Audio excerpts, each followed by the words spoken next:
So usually I'm on here making bump dates lately, but I've had a couple of people ask me, what did I do differently this cycle or the cycle that I got pregnant on? And so I figured I'd answer that question. Since I have PCOS and everything like that. Let me start with this. I am overweight. When I started my pregnancy, I was at 312 pounds. That is the largest I'd ever been. I was actually that size right before I got married. I was able to lose 13 pounds before I got married, thankfully. So my dress fit perfectly. But anyway, it's not about that. But that was the biggest I'd ever been, was 312 pounds. I don't like being that big. No, that's not fun. But I have PCOS, which is polycystic ovary syndrome. What that basically means is, for me, it means I have very long irregular cycles. And I do have cysts on my ovaries.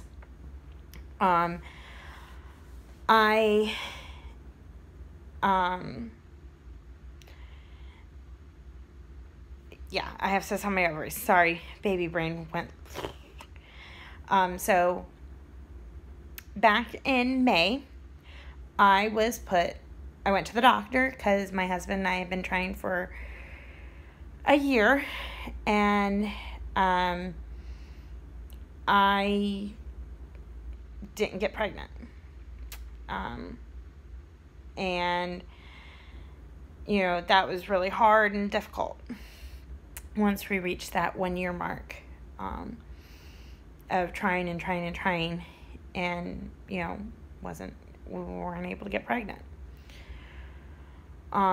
So went to the OBGYN. They officially diagnosed me with PCOS.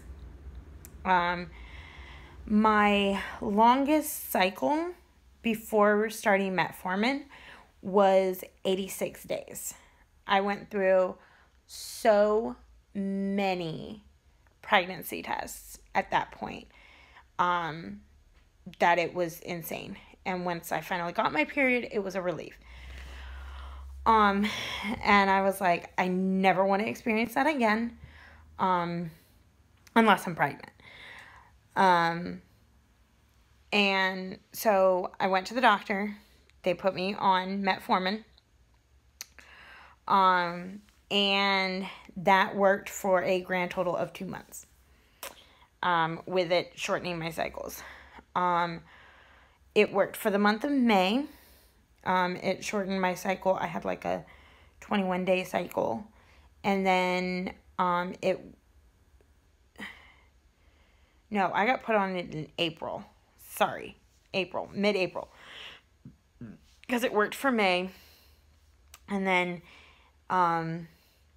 in June, I noticed I had a longer cycle. I began to notice that wasn't really working all that well, because I ended up having that cycle for June, from May to June, was 36 days.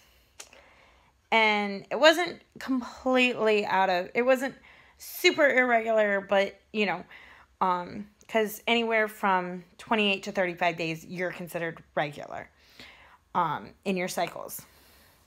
So it was 1 day longer, so it wasn't whatever. So I still consider that, okay, it shortened my cycle. It did what it was supposed to do. Then I got my period on June 26th, and it lasted for 7 days, from June 26th to July 2nd. And I started taking OPKs on July 12th. I was using the Clear Blue Advanced OPKs, the ones that show you not ovulating, high, and then your peak. And I love those. It I absolutely love those tests. It leaves out the thought of guessing, like with the line test. It kind of, well, is this it? Is the, yeah, I don't know. You know, it leaves out the element of guessing. I was also, as I had for like a year, I was also taking my basal body temperature. And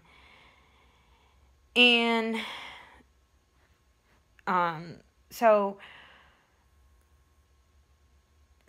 sorry, baby brain again. I've got, so I started OPKs on July 12th, which was cycle day 12. And I got negative OPKs for 7 days. I started getting my flashy smiley face on July 14th, and those lasted for 8 days. 8 days of a flashy smiley face looking at me. That began to honestly stress me out. Because it was like, well, according to the box, you get your flashy smiley face 2 or 3 days before you get your peak. And so it was like, why am I still getting flashy smiley faces 8 days later? And so it was really, really frustrating, and I was this close to stopping taking the OPKs. I was this close. And I was like, I'm not going to get a positive. And I summed it up to my PCOS, and I was like, I'm not going to get a positive this cycle, so I might as well just stop wasting time and my energy. But I didn't. And on July 22nd in the evening, which was cycle day 27, I got my positive OPK, which was awesome. So to me at this point, metformin quit working, because here I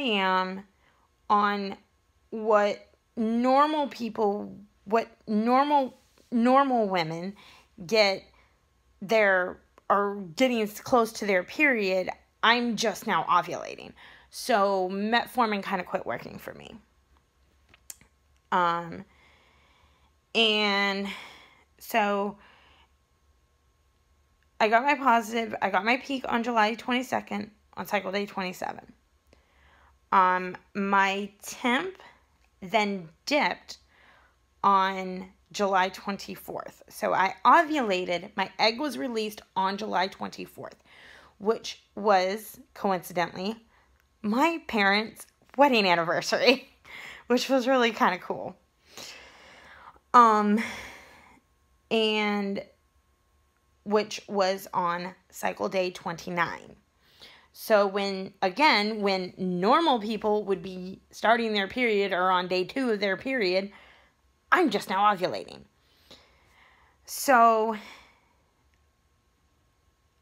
my husband and I, we did what we had to do the entire time that I was getting my flashy smiley faces.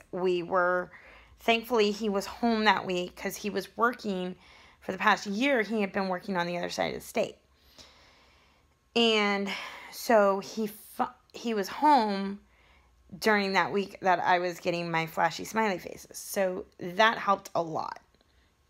Having my husband home helped a ton, obviously.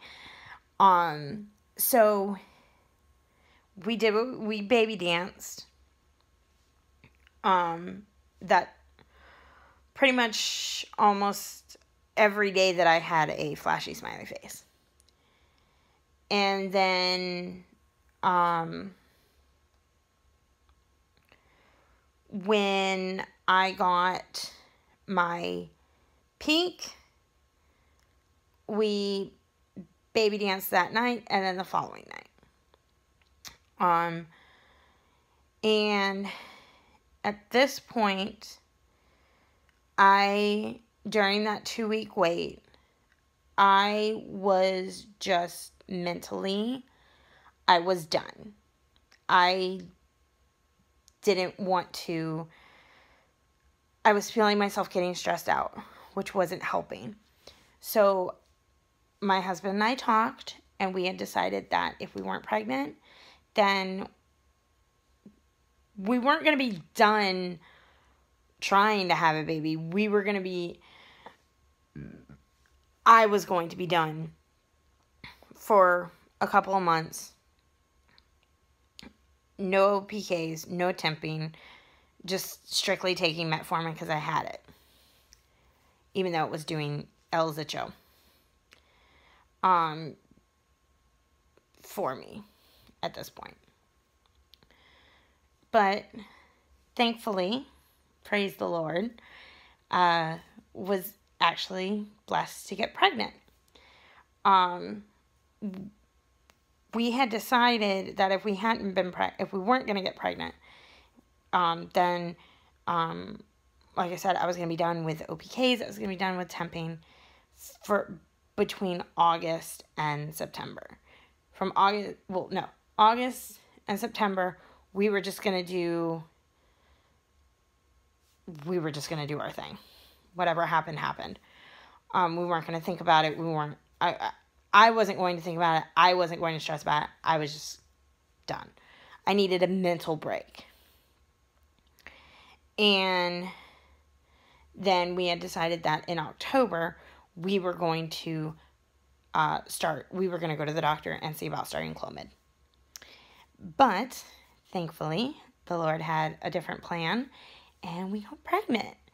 So, I would say the other thing that kind of helped, I don't know, was, like, my sister told me this, because this is how she got pregnant twice. She said that she would lay at the foot of her bed and then prop her legs up on the headboard. And even my doctor suggested that. So I was like, okay. So on the night that I got my pink, I did that. And for like 30 minutes, I laid there like that. Boy, did my legs fall asleep, y'all. But, and then I just went to sleep. But that's kind of what we did. That is what we did to get pregnant, is I took OPKs, I was temping, and my hubby was home. And I was on metformin. And like I said, I give full credit, first and foremost, to the Lord for blessing Joe and I with this baby. Because I believe that each life is a gift from God. And I believe that this was a blessing. This child was meant to happen at this time. And so I have the Lord. I believe the Lord's hand was in on this pregnancy. I was OPKing and temping, and my hubby was home. And I'll give the least amount of credit to my metformin. But who knows? That might have helped too. So my words to you guys are, when you feel like just giving up and just being done, then hold on. Let me rephrase this. We as women, we know our bodies.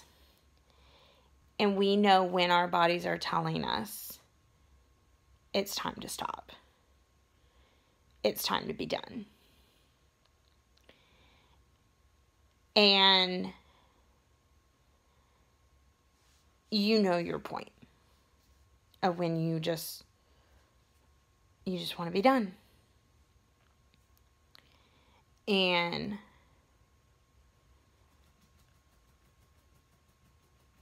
I want to encourage you ladies to listen to your bodies. Listen to what your gut is telling you. And, to encourage. And just when you think, I'm done, I don't want to do this anymore, sometimes that's when God shows up and says, I got one little surprise left in my little bag of tricks. I got one more little surprise for you. Because I knew mentally I needed a break. And it's okay to take breaks. This journey is long for women with fertility issues. And even, sometimes it's a man's infertility issues. It can be tiring. It can be stressful. And it's hard. And it's okay to take breaks. It's okay to just be like, I just don't want to deal with this anymore. And, your break may last one cycle. It may last a year. It may last 2 years. Who knows? But it's okay. It doesn't mean you're giving up. It doesn't mean you're throwing in the towel. However, there will come a time when you just know your body's done. And when you feel that, chances are you're right. Your body is done. And it's okay. And you can just know that. And you just feel an overwhelming peace of just knowing that, it's okay. And it's going to be okay. And you just feel peace about it. And I hope and pray for all of you ladies that are watching this video that, know that you're in my prayers, and I'm never anyone who is trying to conceive. I'm not saying, just give up, because you never know what's around the next corner. You never know. And God is so good, and God is in control, and, He hears us. He knows our hearts. And, I just, I love you girls so much. And I just want everyone who wants to be a mama, I just pray so hard that, everybody who wants to be a mama gets to be a mama. And whether it be through adoption, through IVF, through natural, through IUI, through whatever, however you have to go about getting your babies and becoming mamas, I hope and pray that you reach that goal and you're able to achieve that dream. And I hope that this video will encourage you guys and let you know that I'm praying for all of you, that I love all of you so much. And I'm so grateful to have all of you on my channel, watching my videos and, encouraging me and just, helping me through, my infertility journey and now my pregnancy. And, this video is really long. I hope you forgive me. And I love you guys so much. So, lots of love, lots of baby dust. I will talk to you guys soon for my next bump date. Bye, guys.